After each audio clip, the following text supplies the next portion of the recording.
O believers, be upholders of justice and bearers of witness to truth for the sake of Allah, even though it may be either against yourselves or against your parents and kinsmen, or the rich or the poor. For Allah is more concerned with their well-being than you are. Do not then follow your own desires, lest you keep away from justice. And now for us. If you twist or turn away from the truth,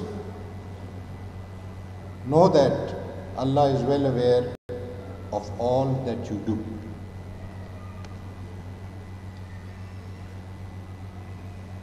Justice Cornelius was an embodiment of justice. It's not been mentioned to you, I'll just share this with you. He stood first in the examinations administered by the Allahabad University for matriculation, for intermediate, and for BSc honors. He was a graduate in mathematics, physics, and chemistry. And at a young age of about 23 years, he was selected by the Premier Service of India, the Indian ICS, the Indian Civil Service. The finest men and women were selected there. And thereafter he went to Selwyn College, Cambridge, where again he excelled. What I'm impressing upon you is that such a brilliant man who was in the civil service, who would have reached the heights of prominence in the policy-making circles, in the administrative circles, within 4 years said no to all that. And in 1930, he joined the judiciary. In the judiciary, at a very young age, and in 1930, he joined the judiciary. In the judiciary, at a very young age of, I would say, sometime in his 30s, he was selected, he was elevated to the High Court. I'm sorry, there's so much, so many microphones, I can't even hold this. What do I do?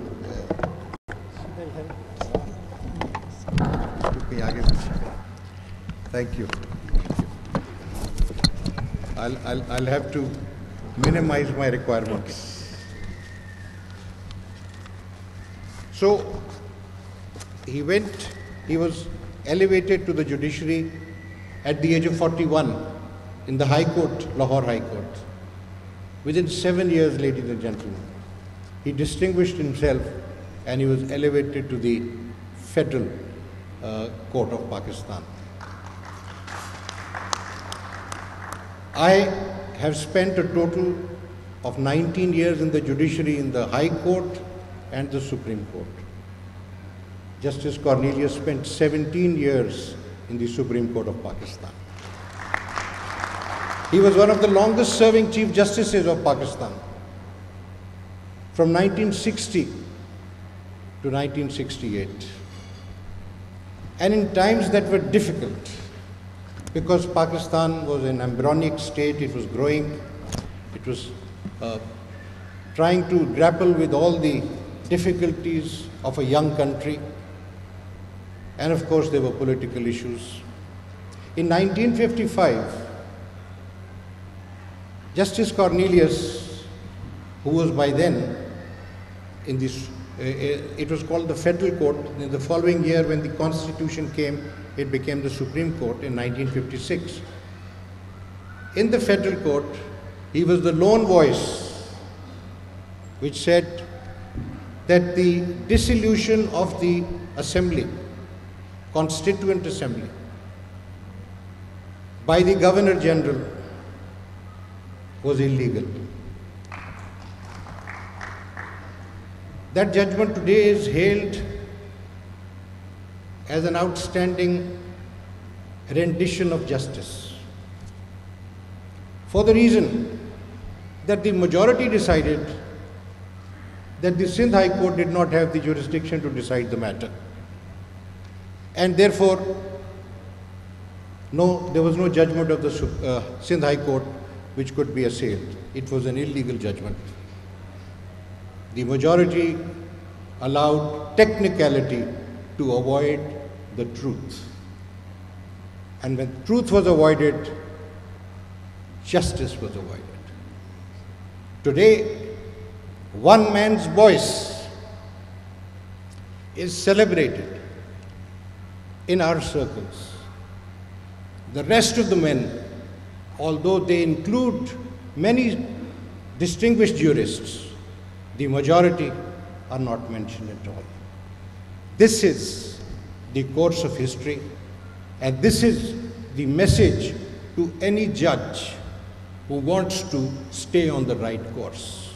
The course written for us, dictated to us, directed to us by none less than the Almighty through the Holy Quran.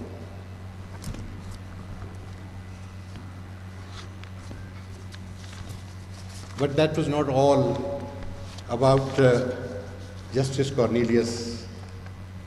He was a simple man. Today I'm informed that he stayed in one room for 40 years. He lived there simply. He had no assets when he retired, and from his pension he paid the bills of this hotel. It was in this hotel where he lived. And I went and saw that room just now, a short while ago. But another beautiful thing about him. In 1968, he was to retire in May of 1968. But his colleague, Justice S.A. Rahman, who had worked with him for years in the Supreme Court, was to retire before then. So in order that Justice S.A. Rahman may become Chief Justice also, do you know what Justice Cornelius did? Prior to his retirement, he resigned from office. He sacrificed. This was a man who had the capability to give and to share. These are the qualities which I submit respectfully judges must have if they have to do justice.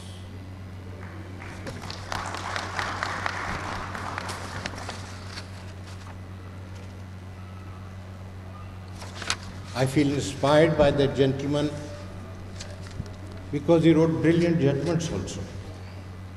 I just mentioned you the 1955 judgment in the Tamizuddin case.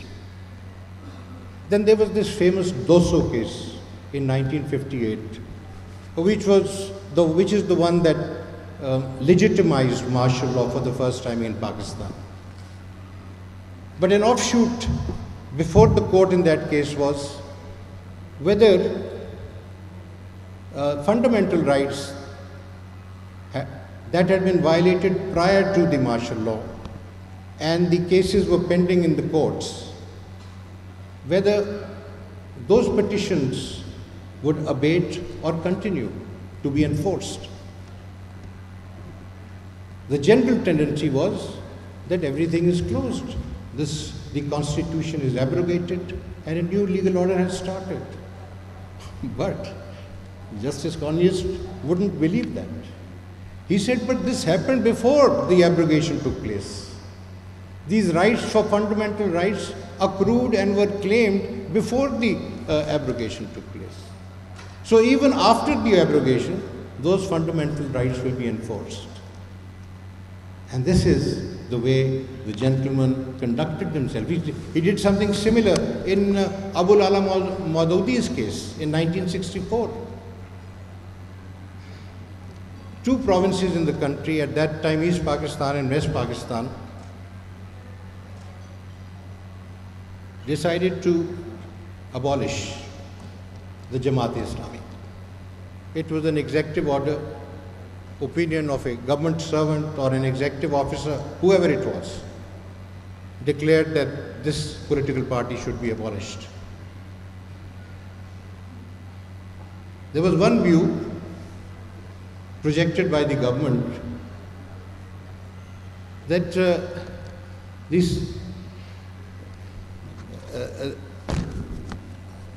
that the fundamental rights did not protect the party, and that the opinion given was reasonable, it was fair, it could be seen, it could be determined, and therefore no interference should take place. Justice Cornelius held that this case does not concern the propriety of the auto only. This case concerns the fundamental right of freedom of association. And if the political right to associate has been defeated in this party's case, then that's a breach of the fundamental right, and no executive officer, no government authority can sit in judgment on the fundamental right. It is the court which does that. And the result was they lifted the ban. The Supreme Court was together on that. He was the Chief Justice at the time. They lifted the ban. I could say much more about him, but I want to move ahead. I want to move to the subject which may be of interest to you. And this is the subject of minority rights in Pakistan. मेरा वो पानी का गिलास बोतल दे दो. Thank you, I am grateful.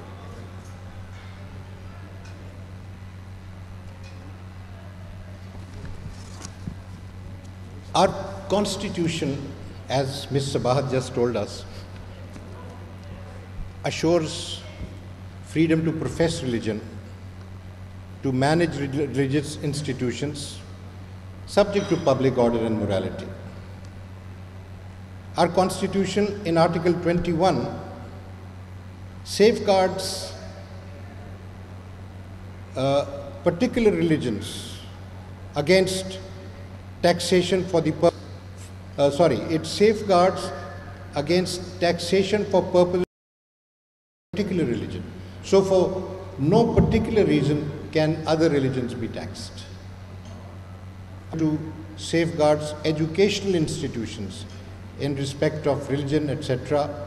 No religious instruction or ceremony in educational institution other than one's own religion is to be given to the students. No citizen can be denied admission to educational institutions which receives aid from public revenues on the ground of race, religion, caste, place, or birth. Basically, our Constitution says everyone is free to profess their religion. All citizens have equal rights. There is no discrimination amongst them. And yet, for years, our minorities have felt discriminated, have felt sidelined, marginalized. It is in these circumstances, in the year 2014, some 9 years ago, the Supreme Court, under the charge of Chief Justice Tassaduq Hussain Jilani, who sits with us right here, took up this challenge and came up with directions to protect the rights of the minorities. There were several directions that were issued. Directions about curriculum, directions to ensure that there is no hate speech on social media against minority religions, directions that a National Council for Minority Rights be established, a task force be established,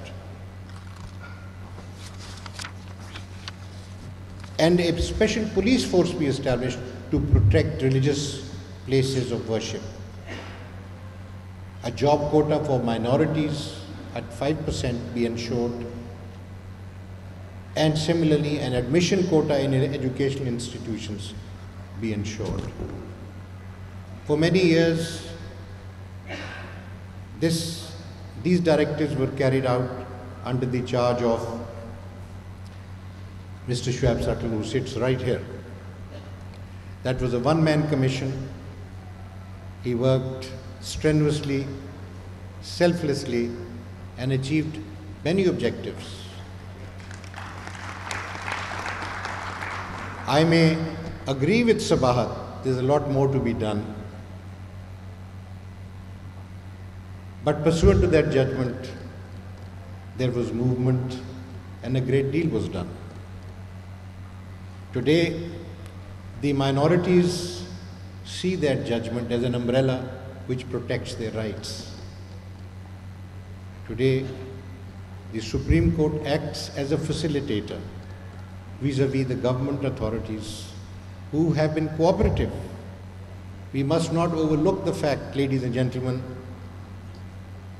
we have been through at least 3 decades of extremism. We have lost 80,000 citizens in this country to extremism.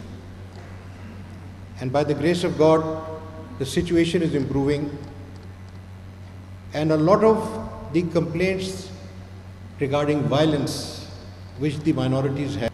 We have lost 80,000 citizens in this country to extremism. And by the grace of God, the situation is improving, and a lot of the complaints regarding violence which the minorities had, and even Muslims had, because of sectarian rivalries, they have diminished. I think that resilience which the Pakistani nation has shown through these turbulent times is a great credit to the people of Pakistan. And with great respect, also the state of Pakistan. Things are on the mend. A task force which was not in existence has come into being recently on 16th of November 2022 under the chairmanship of the Additional Secretary, Ministry of Religious Affairs and Interfaith Harmony. The members of the task force include almost all important executive functionaries in the country, which means that the issues relating to minorities protection and minorities rights would now be handled by persons who are directly related and who have authority over the persons that will carry out the instructions. I have hope and expectation that this task force will do well. Our association with Mr. Sath continues because he is a court appointee. The court has a special implementation bench. 9 years have passed, but there is an implementation bench for this judgment. And today I have been mentioned a few issues. I said file an application. You see, courts cannot pass executive orders. We cannot act on verbal statements or complaints. These matters come to us through petitions or applications. Notice is issued to the concerned parties and respondents come forward and an order is passed after hearing the parties. But these are public interest proceedings. There's nothing adversarial about that. And I may assure you, for quite some time I was the chairman of the implementation bench.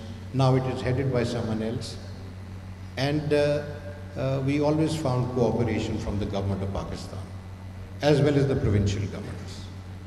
So, nothing to despair about, be positive, and inshallah, we'll progress further in this direction.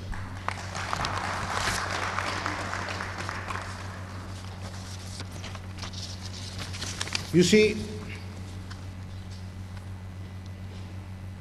the protection of minority rights,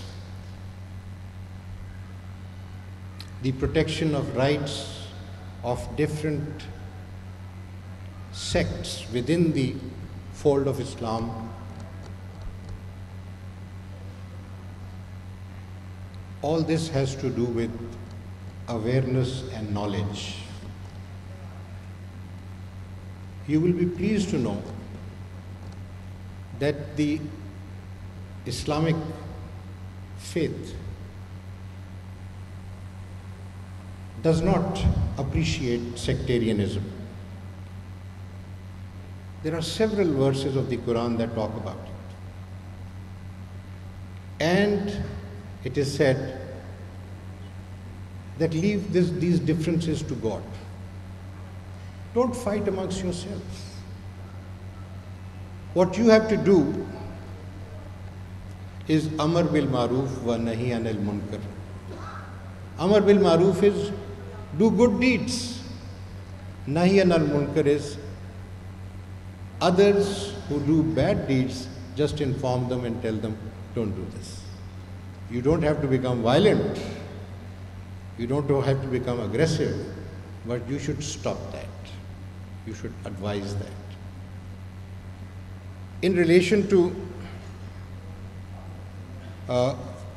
religion, the Surah Baqarah in Ayat 256 says, there is no compulsion about religion.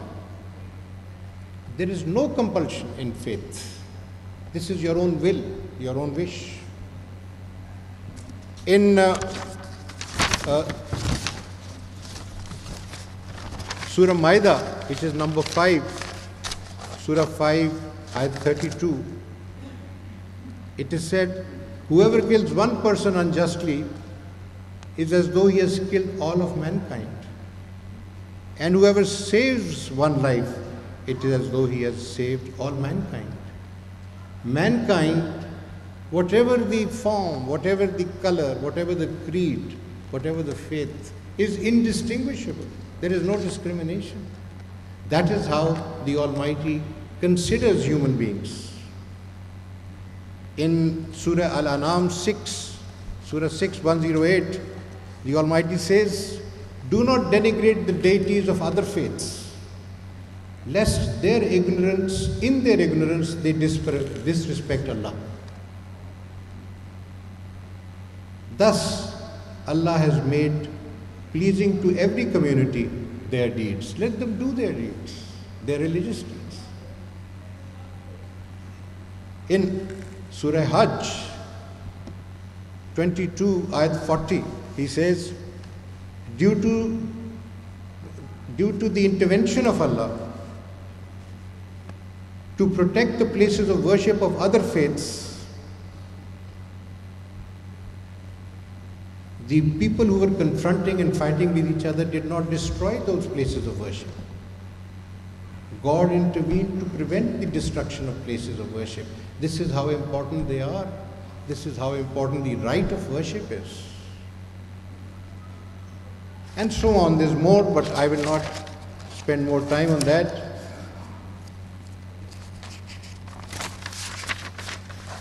What I would now turn to is the judiciary, is the institution to which Justice Cornelius belongs or belonged. The heritage that he's left behind, the lessons that we can learn from him. We have a duty, ladies and gentlemen, under the Constitution and pursuant to our oath, to preserve, to protect, and to defend the Constitution. This is our bounden duty. The highest law in the country, and this duty we perform with utmost commitment and sincerity. The force of judgments that we give must be in accordance with the Constitution and the law. And when that is the case, our judgments have a moral authority. Just like the words of the Bible have moral authority, just like the words of the Holy Quran have moral authority. Moral authority comes from something which is good, something which is pure. Our judgments have the force of moral authority when they are given in accordance with the Constitution and the law of Pakistan. When do judgments have moral authority? Ladies and gentlemen, they have moral authority when they are passed on the merits of the case.